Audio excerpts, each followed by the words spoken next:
Hello guys, this is Joe, and let me tell you a beautiful, beautiful place that you should visit.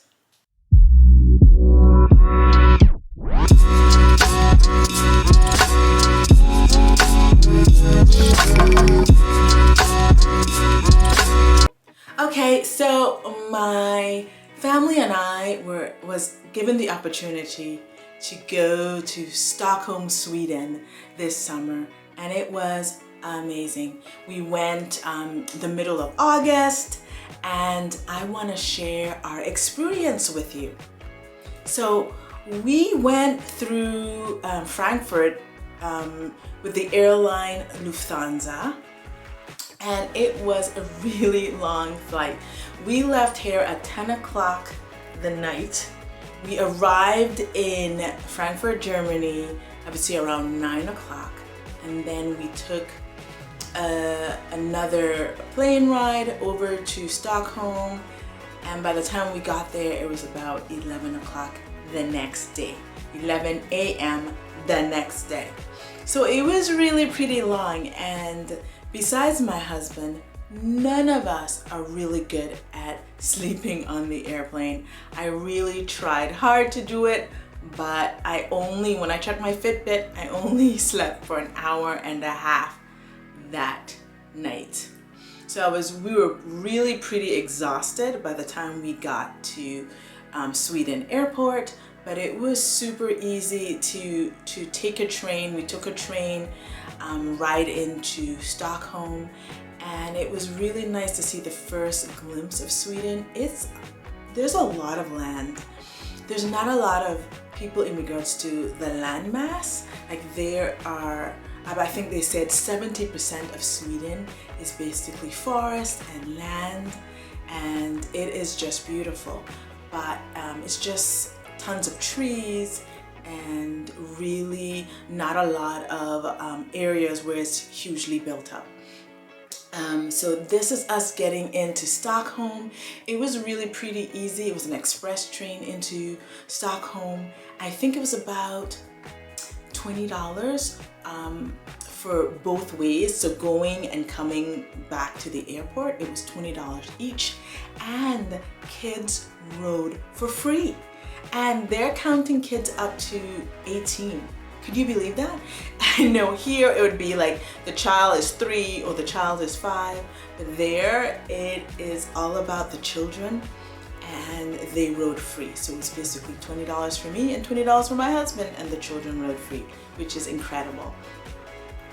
When we got there, it was around, by the time we got acclimated, we stayed at an Airbnb.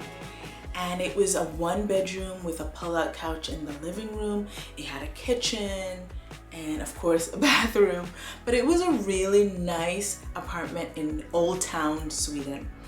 Really beautiful city, as I said. I'm gonna say beautiful a lot because it was. Cobblestone streets, really tiny, windy streets, thick, old buildings that are in wonderful colors like red and golds, and it was just incredibly beautiful. And the main thing that I love about Sweden is the water. Water is everywhere. Everywhere you look, there is water. There is a lake on one side, and then there's the Baltic Sea on the other side. It's incredibly amazing. It's a really good strategic point for Stockholm, where people can't get to you but through water, by way of water. It's incredible. Now I don't know if you know, but Sweden is made up of an archipelago islands. There are tons. I think there are 1,000 islands making up this archipelago. And so even within the city of Stockholm, you basically take bridges to different islands in Stockholm. Just really simple. The islands are so close that it's just a small bridge over to the other side. But it's incredible. So when we arrived, we found a really nice restaurant in Old Town that was really close to our apartment. And so people in Stockholm, they speak English. Once you said, do you speak English? They they switch over to English, and it's really good English, by the way. I'm telling you. I found out, I didn't know this before, maybe you knew this, but the English language is more, it comes from the Germanic language, and so German, parts of Swedish is also derived from the German language as well. There's some other, but mainly from the Germanic language, and so the way in which we put together sentences, the way we speak in regards to masculine, feminine, is somewhat similar. Whereas, for instance, I'm learning Spanish, and putting adjectives after the noun or after the word, like red car, red goes after car, is so unusual, right? Because we say, oh, look at that red car. We don't say, look at that car red, right?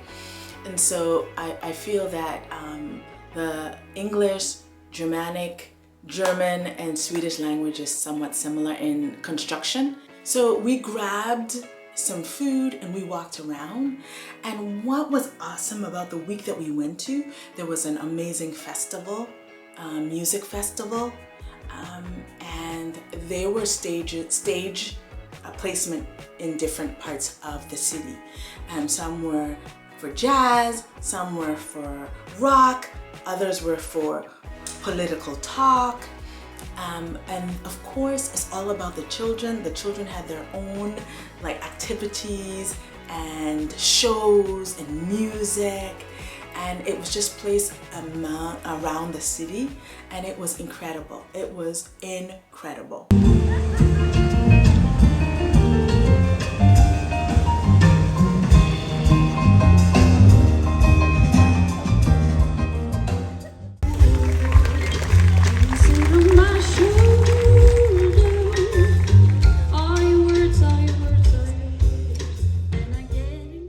So we were able to walk around and listen to some music, and there were foods from all parts of the world. There were food trucks from Brazil, Jamaica, Israel, Middle East, the Swedish food there as well. There was beer and wine and drinks.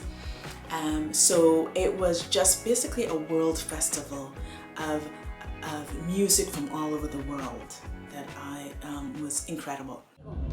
Liberarse de todo el pudor, tomar de las riendas, no rendirse al opresor, caminar erguido sin temor, mi gente, respirar y sacar la voz.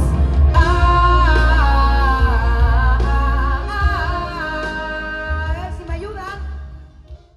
So after we had a good night's sleep from the night of traveling all the way to Sweden, we always do a food tour.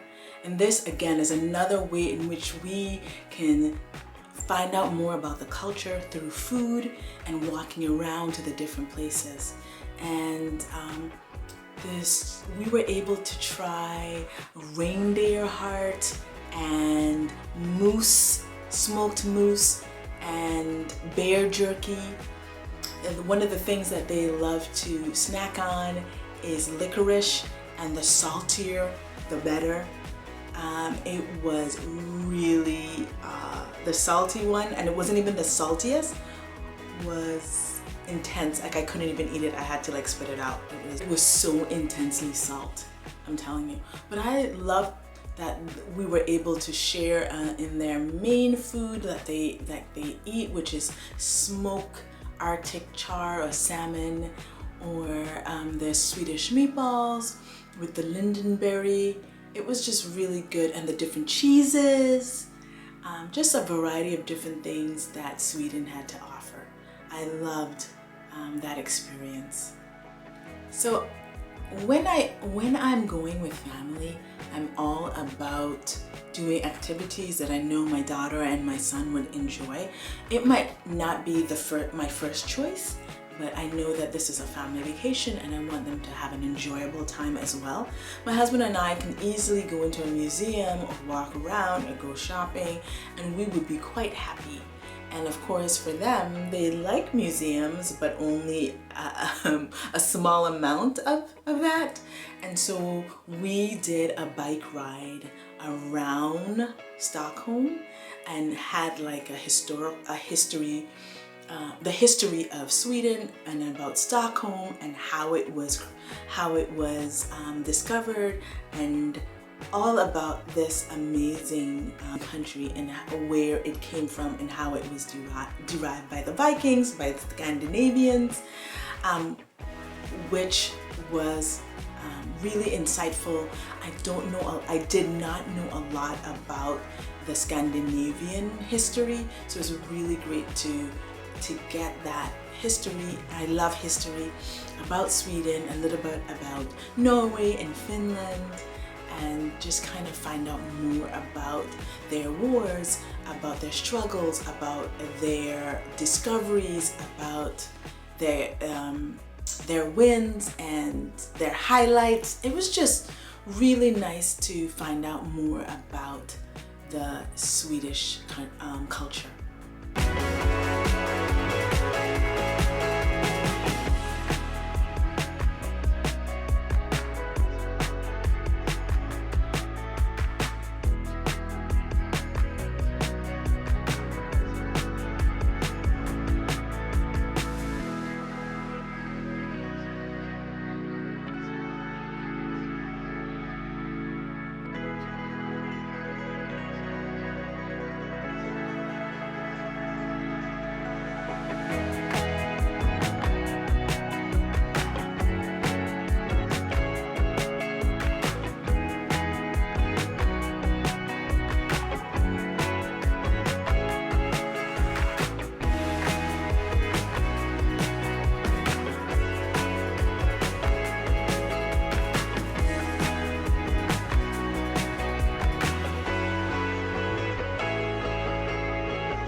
So we did the bike ride the day before. The next day we did kayaking, and I was really concerned because I was still hurting from the bike ride, and now I'm doing kayaking, which is another set of muscles.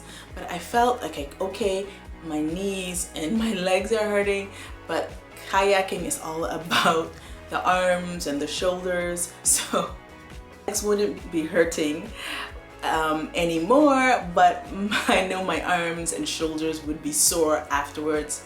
But my son loved it. He went with his dad and I went with my daughter, and we are so similar, and so we were kind of at it with each other a little. She wanted me to row faster and I'm like, let's take our time. But we were able to kayak around in the Baltic. I'm actually in the lake. We didn't go into the Baltic side, but we went into lake, I think it's Mar, and I don't know if I'm pronouncing it right, but I'll have the name of the lake up there so you can see the name of it. But it was really beautiful, and we got to see the city from a different aspect, which again, we learned more history about Sweden, but it was just great to see Sweden from the water. One of the things that is important to me is not to go crazy with all these activities. Activity in the morning, activity in the evening. I just like to have like one activity, and then we can go and eat, we can go back to our apartment and relax. And as you know from previous shows that you might watch about me traveling, is I like to do Airbnb, because I like to have an apartment, so there is room to like spread out. If I want to cook, I can cook.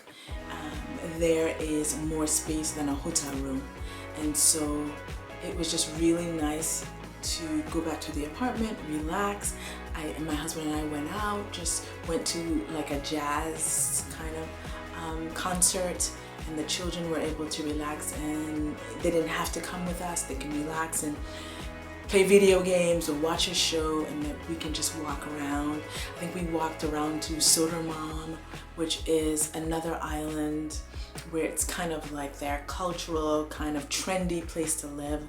and they were having another festival over on that side. And we're just able to walk around and go to vintage shops and eat amazing foods, street foods, and just see another part of Sweden. So on Sunday, my husband was there for work, and we met one of his colleagues for a lunch in like a farm area. So there's another island where there are different things that they grow, vegetables and fruits and flowers, and within that farm they have farm to table food. So we were able to just do what the Swedish people do on a Sunday, maybe it's riding their bike, going to the farm, getting fresh vegetables, and just eating there. It was really enjoyable and really different. Maybe I wouldn't have known about that place of just, you know, being able to cut my own flowers and then go and sit and have freshly made pasta or freshly made hummus and beautiful, delicious vegetables. It was just awesome. One of the main things that I love about Sweden is that it's walkable. I mean, I walked everywhere. I was able to log my step, and the average was like 18,000 steps a day, which was awesome. I was so excited because I love to walk, and it's so beautiful to walk near the water, to feel that breeze as you're walking. And so it was just an enjoyable, walkable city. So each day, as my husband went out to work, each day my children and I did something different. One of the days we went to the palace that's in Stockholm, where the king resides, and it's part of it is like a museum. Of course, I don't know if you know this, but there's a king and a queen, and that Sweden has. I know we always think about just England having a monarchy, but Sweden also has a monarchy and has a king and a queen. And so we were able to visit the palace and see all the beautiful paintings, the rooms, and learn about the monarchy of Sweden. I love history, so it's just, again, so incredible to like learn and see different things, like what they wore and in the 1700s, or what the paintings were like, what the room was modeled like. So that was really nice to see. So we did the palace in Sweden. Then another time we took a ferry over to another island that's just really basically have a few houses and restaurants, but it's just the nature. You can hike different places and just see nature, see animals, and just have a peaceful hike around the island. And that's what we did. We just hiked around the island, and then we had an amazing lunch right on the water. Another day, we just walked around other parts of Sweden. We went to the mall. My daughter wanted to try Joe and Juice to get a acai bowl. I had a smoothie. My son, I think, had some croissant and another smoothie. So it was just nice to do different activities and just kind of be able to discover the city, to walk it in a casual, relaxed way. Another thing that we did in Sweden or Stockholm that you have to see is to go to the Vasa Museum, to see that incredible boat that was made by the king at the time, that was so incredibly intricately carved and made. I mean, gorgeous. I mean, the workmanship on this boat is incredible. But as they were going out to test it, it basically sank in the harbor. And they were able to, several hundred years later, they were able to basically take it up, and it was basically intact. They said that the Baltic Sea, like whatever was happening, was able to encapsulate it and keep it. The only thing that actually came off of the boat was the paint, but everything was basically still intact, which is incredible. And so they built a museum around this boat. They basically built it around the boat. Isn't that incredible? And you're able to like go and see it close up. It is gorgeous. It is gorgeous, and it's very interesting, and it's just nice to see the workmanship of the Vasa. One of the last things that we did is we went to the Swedish Museum, where we were able to see, you know, like they had a timeline. I mean, it's incredible to like go all the way to like even BC or early AD and just see the chronological time lapse of what happened in each century in regards to the Swedish people. It was just really nice to learn and see like the different things that they bartered with, or the tools that they used, or the money that they used, and the different things that they did, what they wore back in the day. And so that was incredible. My husband was really insistent. He really wanted to see that. And so we were able to take our time and leisurely go through the museum. So that's it. That is our Sweden trip. I again highly recommend you taking a trip there. It is beautiful. It is walkable.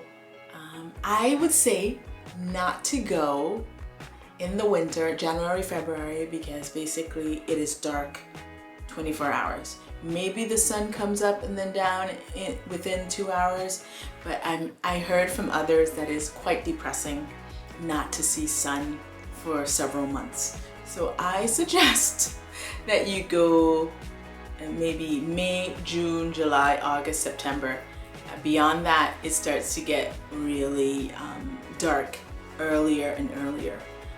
So definitely recommend going there, and I hope you enjoyed it. If you have any questions or you want to add to your what you liked about Sweden, definitely leave that in the comments, and I will see you next week. Don't forget to subscribe and hit that notification button. Bye.